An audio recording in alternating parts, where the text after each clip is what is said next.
Sekali lagi saya ucapkan berlimpah terima kasih untuk Bapak Ibu semua yang baik kepada saya. Lagi-lagi ya, tadi malam ada seorang bapak yang mengirimkan uang jajan atau uang saku pada saya sebesar Rp500.000. Uang saku itu, uang jajan, seperti itu ya. Terima kasih Bapak. Nah, pasti Bapak kesulitan dan kerepotan menghubungi saya karena nomor saya sudah tidak ada lagi di channel ini. Channel yang lama saya tampilkan nomor WhatsApp saya, nomor WhatsApp admin. Nah, untuk Bapak Ibu semua, untuk memudahkan, nanti saya taruh nomor WhatsApp admin ya. Adminnya masih orang yang sama. Nanti saya taruh nomor WhatsApp-nya di kolom deskripsi. Untuk Bapak Ibu mau menghubungi saya secara pribadi nanti bisa melalui admin ya. Jadi tidak repot seperti Bapak tadi malam. Saya mohon maaf untuk waktu dan kerepotannya menghubungi saya Bapak. Nah, video ini juga sebenarnya tidak dipublikasikan. Tetapi Bapak ini mau saya tetap mempublikasikan video ini supaya informasinya bisa diketahui oleh semua masyarakat Indonesia, khususnya petani nanas ya. Yang mau ditanyakan oleh Bapak ini adalah tolong saya menjelaskan tentang bibit. Bibit dari nanas. Karena banyak sekali informasi simpang siur, bukan hanya dari orang yang kasih informasi edukasi, tapi dari petaninya sendiri. Banyak informasi yang simpang siur dan Bapak ini tidak begitu yakin untuk menerimanya. Kemudian bukan tadi malam, 2 hari yang lalu ya. Sekarang tanggal berapa? Ya sekitar 2-3 hari yang lalu, kan kita posting itu video pertanyaan Bapak Ibu tentang pemupukan nanas. Simaklah Bapak ini dan berusaha mendapatkan kontak saya. Dan akhirnya ketemu ya. Baik. Yang mau ditanyakan adalah Bapak ini mau mulai untuk berbisnis atau berusaha di bidang budidaya nanas. Bapak ini punya lahan sangat luas, tadi malam sekitar 18 kalau tidak salah ya, 18 hektar yang mau digunakan untuk budidaya nanas. Nah, untuk mau memulai, untuk pengolahan lahan tadi malam saya sudah konsultasi dan Bapak mengatakan bahwa semua sudah beres ya. pH 5,5 sampai 6 sudah oke, tanahnya cenderung berpasir sudah oke, agak masam dikit karena saya bilang tadi malam ya Pak ya. Untuk nanas agak sedikit masam. pH ideal itu ada di angka 6 ya. Jadi jangan terlalu banyak pengapuran untuk Bapak Ibu semua ya. Kalau pH-nya naik ke 7,2 repot nanti ya. Cari netral boleh, tetapi tidak semua tanaman mau netral ya. Ada tanaman seperti nanas ini yang dia suka pH di 5,5 sampai 6,5. Jadi agak masam dikit ya.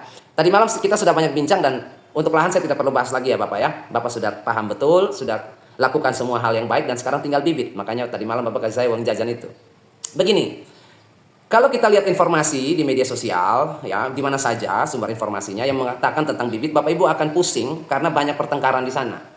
Antara petani 15 tahun dan petani 10 tahun akan berdebat di situ masalah bibit, ya. Bibit dari nanas ini, ya, kita bisa perbanyak dengan 2 cara. Yang pertama vegetatif, yang kedua generatif. Itu untuk perbanyak. Jadi mereka berkembang biak dengan 2 cara, memperbanyak diri dengan 2 cara, vegetatif dan generatif.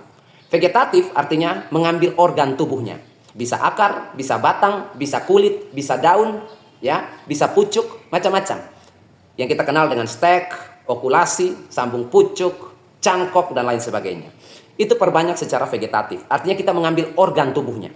Tidak ada perkawinan. Ambil organnya, itu vegetatif. Nah, kemudian nanas juga bisa diperbanyak dengan cara generatif. Generatif yaitu apa? Lewat penyerbukan atau perkawinan yang nanti menghasilkan buah yang di dalam buah itu adalah biji. Biji itulah si penyampai pesan. Pembawa pesan genetik dari induknya, jantan dan betina. Nah, berarti bisa kita budidayakan nanas dengan cara generatif Pak, dari menanam biji? Bisa. Lalu kenapa orang tidak menanam nanas dari biji? Begini, ada delay atau ada miss pada saat kita membudidayakan tanaman nanas dari generatif. Mangga, anggur kalau matang, bijinya juga matang. Pembentukan bijinya itu lebih cepat, pematangan biji lebih cepat, pengisian di embrionya juga lebih cepat. Makanya kalau mangga matang, Anda makan mangganya, bijinya bisa ditanam. Delaynya atau missnya dengan nanas. Nanas itu sekalipun dia sudah matang, bijinya di dalam itu belum matang, bijinya masih muda. Itu kenapa Anda susah mendapatkan biji nanas untuk ditanam. Bahkan ada yang bilang, petani yang sudah 15 tahun, nanas gak punya biji katanya. Dari mana dia nggak punya biji? Orang dia berbuah.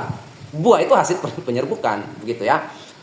Bijinya itu masih muda, tidak bisa ditanam. Biji muda tidak bisa ditanam. Nah, tapi nanasnya sudah matang. Kalau mau dibiarkan sampai bijinya matang di dalam buah, maka nanasnya rusak. Dia akan berserat, dia akan keriput dan lain sebagainya. Jadi kalau mau cari biji, ya relakan buah nanasnya rusak. Seperti itu ya. Apakah bisa? Bisa. Yang kedua, biji itu bisa terjadi akibat penyerbukan silang. Ya, kalau nanasnya lokal sifatnya. Sedangkan nanas hibrida yang sekarang Bapak Ibu tanam di Indonesia ini, nanas hibrida, nanas itu sudah dibuat apa istilahnya? Mandul. Seperti itu ya, dari laboratorium sudah dibuat mandul sehingga tidak bisa diperbanyak dari cara generatif. Biji nggak bisa, dia sudah dipastikan mandul. bijinya nggak akan tumbuh. Kalaupun tumbuh, nggak akan berbuah. Seperti itu ya. Nah, kalau nanas lokal bagaimana? Bisa nanas kampung. Nanas kampung terjadi penyerbukan jantan dan betina, serbuk sarinya dan kepala putiknya. Setelah itu akan terbentuk buah nanas lokal kecil, ya, dan memiliki biji yang banyak dan bisa ditanam. Tetapi kalau kita menanam nanas dari generatif atau dari biji, maka kita memerlukan waktu 2 sampai 3 tahun. Kita taruhlah angka tengah, 2,5 tahun. 2,5 tahun jarak panennya dari perbanyak vegetatif. Misalnya sekarang Bapak Ibu tanam nanas hibrida ya, nanas unggulan, buah besar rasanya manis. Nanas madu misalnya, nanas Bogor dan lain sebagainya. Dia panennya 1 tahun. Setelah tanam 12 bulan kita panen. Nah sekarang kita hitung. Kalau 2025 ini kita panen nanas kita, nanas hibrida, yang kita perbanyak dari pucuknya, dari tunasnya, ketiak daun. Maka kalau biji, kita panennya 2025 tambah 2,5, 2000, pertengahan 2028. Tanamnya sama, tapi ini dipanen 2028. 3 tahun itu jaraknya. Jadi Anda sudah panen 3 kali, 4 kali, yang tanam biji baru panen 1 kali. Makanya nanas diperbanyak dengan cara vegetatif, biar lebih cepat. Seperti itu ya. Jadi untuk perbanyak secara generatif dari biji bisa. Lalu, kenapa orang mau memperbanyak nanas secara generatif, Pak? Itu ada kepentingan ilmiah. Misalnya, saya ketemu nanas, ada satu jenis nanas yang warnanya itu kuning. Buahnya kecil. Ya, saya mau buat nanas ini warnanya tetap kuning, ya, tetapi buahnya besar. Maka saya cari nanas lokal yang buahnya besar, lalu saya kawinkan dengan nanas buah kecil tadi yang warnanya kuning. Supaya saya dapatkan hasilnya adalah nanasnya berbuah besar dan warnanya kuning. Pemuliaan atau pemurnian benih seperti itu untuk kepentingan ilmiah atau mendapatkan varietas baru. Bisa begitu ya. Tetapi kalau Anda mau budidaya nanas untuk jual, untuk dapat keuntungan, untuk makan saja di rumah, ya vegetatif, ya. Oke. Sekarang kita masuk pada perbanyak vegetatif. Perbanyak nanas dari cara vegetatif ini kita bisa ambil anakannya dari 4 tempat, ya. Tempat pertama itu di pangkal batang istilahnya. Jadi dari pangkal batang itu ada nuts atau titik tumbuh yang nanti dia akan menumbuhkan anakan nanas dari dalam tanah. Seperti itu ya, dari dalam tanah. Itu disebut tunas pangkal. Jadi akan keluar dari bawah tanah, tembus di atas permukaan tanah dan tumbuh di atas. Sumbernya dari pangkal batang, di dekat akar. Itu yang pertama. Yang kedua, di ketiak daun, di bagian tengah, di ketiak daun. Itu disebut dengan tunas batang utama, ya. Dia biasanya tumbuh lebih cepat dari semua, dia yang duluan tumbuh. Posturnya paling besar, fisiknya vigor istilahnya paling tegak ya, dia kokoh. Tumbuhnya lebih cepat, kemudian berbuahnya paling besar, paling cepat. Dia yang paling unggul. Anakan yang kita ambil atau bibit yang kita ambil di ketiak daun di tengah tumbuhan nanas. Biasanya tumbuh di samping. Yang ketiga, setelah nanas itu berhenti dorman, mengeluarkan tunas daun muda, masuk ke generatif, tunas daun yang harusnya dia bertumbuh daun, keluar daun, berhenti dan dia mulai mengeluarkan buah. Saat nanas itu terbentuk, buah nanas terbentuk, pangkal batang itu, pangkal buah ya, pangkal batang buah itu akan juga menumbuhkan, karena dia tidak bisa lagi keluar daun. Daun sudah berhenti, dia akan keluarkan tunas pangkal batang buah. Itu juga bisa diperbanyak, biasanya ukurannya kecil dan lebih banyak ya. Itu bibit ketiga. Dan bibit keempat adalah mahkota buah. Jambul istilahnya. Jadi di atas buah nanas itu ada jambulnya. Nah, itu biasanya diperbanyak di situ. Itu ada 4 cara perbanyak vegetatif. Nah, dari pangkal, kemudian batang, kemudian pangkal batang buah, kemudian jambul atau mahkota buah. Apakah semua itu bisa ditanam? Jawabannya bisa. Apakah semua itu bisa dijadikan bibit? Jawabannya bisa. Karena semua adalah vegetatif. Dari pangkal akar sampai di jambulnya, mahkotanya. Itu vegetatif. Nah, kalau perbanyak secara vegetatif, 4 bibit tadi, walaupun ukurannya variasi, ada yang kecil, ada yang besar, ada yang bengkok, ada yang lurus, walaupun ukurannya variasi, mereka berempat bibit ini tetap berpotensi membawa sifat aslinya. Jadi kalau buahnya besar, Bapak Ibu tanam, diambil bibitnya dari pangkal batang di bagian tanah, buahnya juga bisa besar. Dari batang tengah, batang utama, buahnya sudah pasti besar.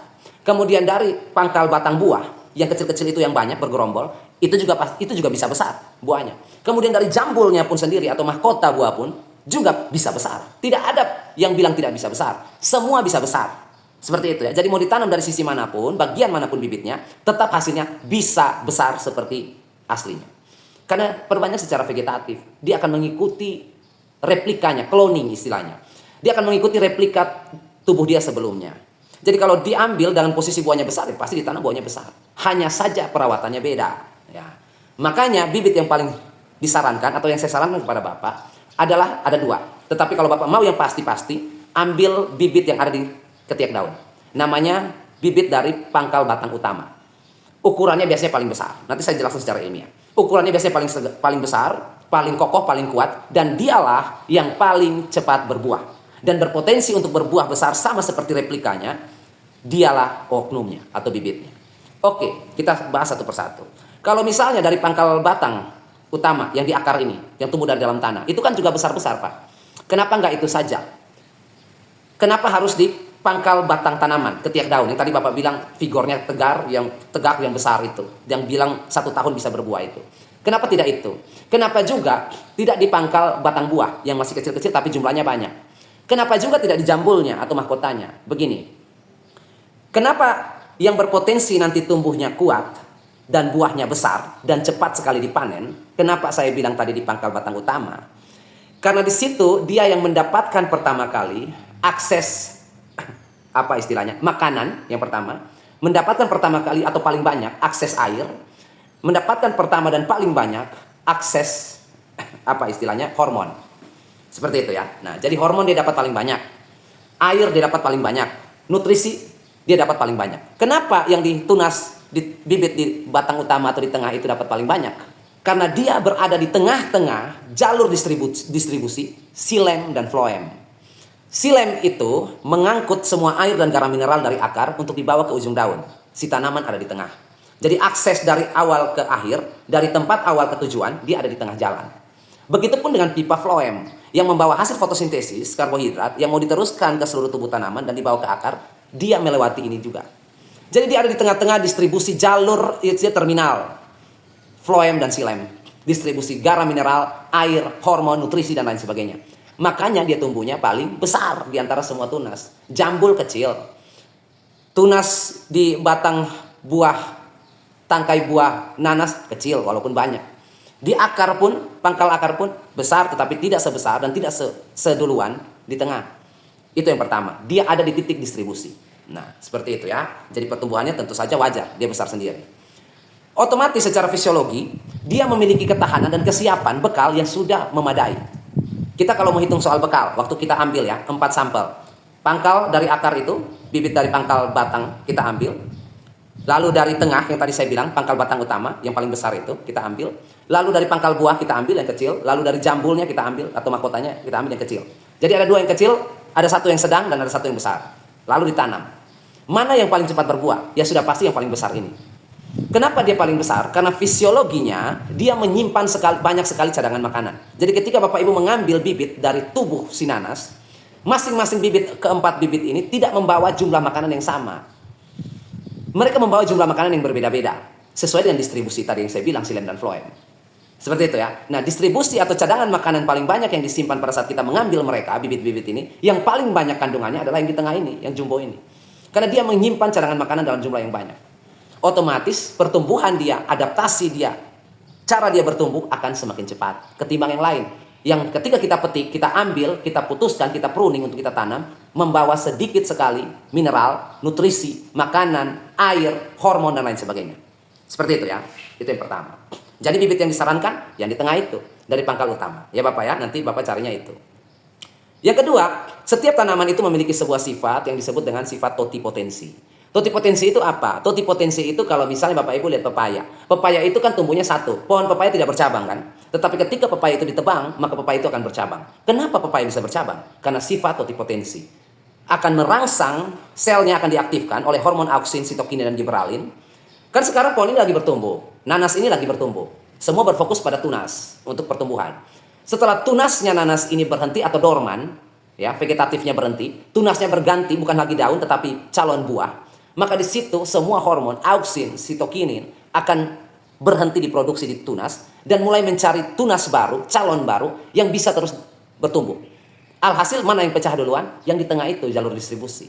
Makanya ketika cikal bakal buah mau terbentuk buah nanas masuk generatif, maka semua ketiak daun akan menumbuhkan bibit.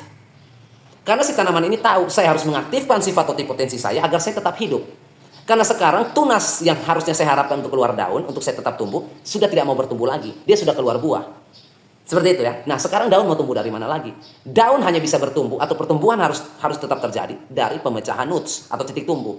Makanya setelah dia cikal bakal buah terbentuk, daun baru lagi tidak ada lagi ditunas, maka tunas-tunas baru, tunas air akan keluar.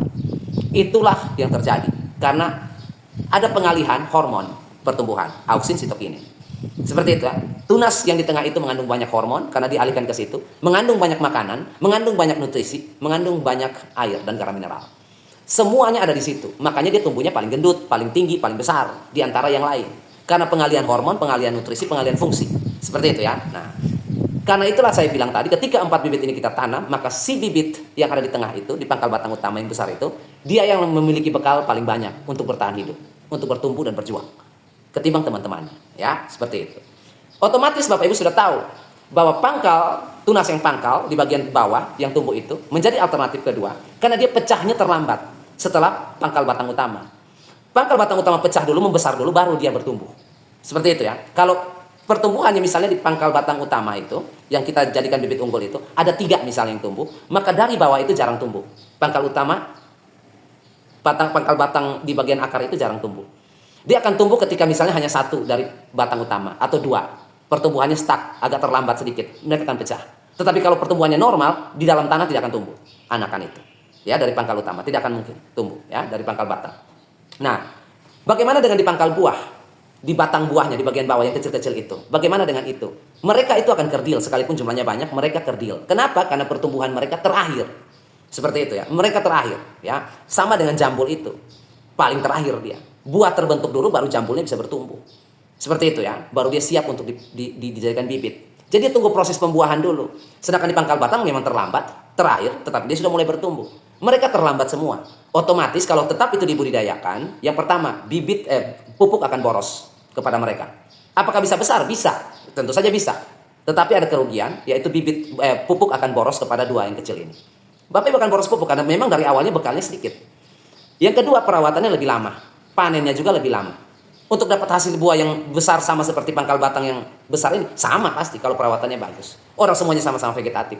Jadi tidak ada yang bilang bahwa tanam dari mahkota, buahnya kecil, nggak ada. Itu vegetatif juga. Pasti dia besar karena dia membawa sifat genetik. Seperti itu ya. Karena dia replikanya. Dia bukan dari biji, bukan dari perkawinan. Seperti itu, dia bukan biji. Selama diperbanyak dari organ, dia sifatnya tetap vegetatif. Jadi kalau Bapak Ibu beli di supermarket swalayan apa segala macam tanam mahkotanya, memang agak lama sampai 3 tahun, 2,5 tahun, 3 tahun baru dia berbuah. Tetapi kalau perawatannya intens, walaupun 2,5 tahun dia tetap besar.